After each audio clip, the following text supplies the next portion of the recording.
A hero of a famous movie I watched in my childhood used to say, "Don't teach me how to live, you'd better help me financially." In Israel, everybody loves giving advice to you. Nobody listens to your advices, but everybody loves giving one. In Talmud, Masechet Yabamot teach us that it's a mitzvah to say what will be heard, as well as it is a mitzvah not to say what will not be heard.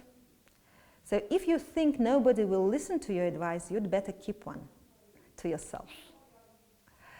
Parashat Yitro teaches us an art of giving an advice. Yitro comes to Moses. It starts with genuine interest of Yitro in Moses, of him coming forward to Moses. Then he proposes his personal relationship. He says, "I'm your father-in-law, Yitro. I came to you."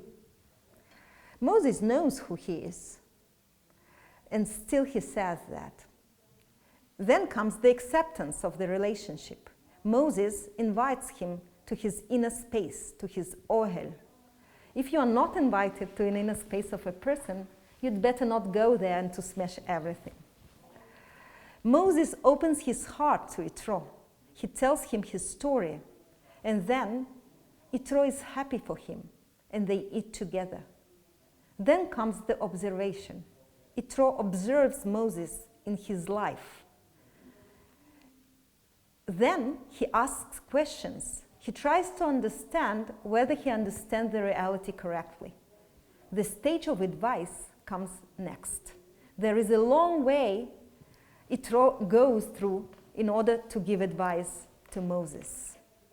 In a different story, women teach us how to give advice differently. In Talmud, Masechet Tamid, there is a story about Alexander Magdon that comes to the city of women, and he wants to conquer the city.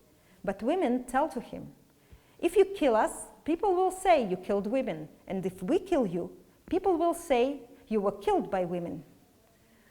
Alexander Magdon understands that there's no winning way, and he asks them to bring him food, bread. They bring to Alexander Magdon the golden bread and golden pomegranate and apple on the golden table.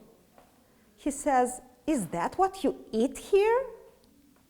And they say to him, "If you had no bread in your country, is that why you came here?" He understands he received an advice from women, and he writes on the gates of the city that he was a fool until he came to the city of women and received advice from them. You are probably sitting and asking me why I am giving you all this advice. I don't know you. I haven't went with all the stages as Yitro did. I'm not reflecting your reality for you as women did, since I don't even familiar with it. Well, Yitro and women, they came from faraway lands, from cultured countries, and I spent too much time in Israel. So now, please listen to my advice, whether you accept it or not.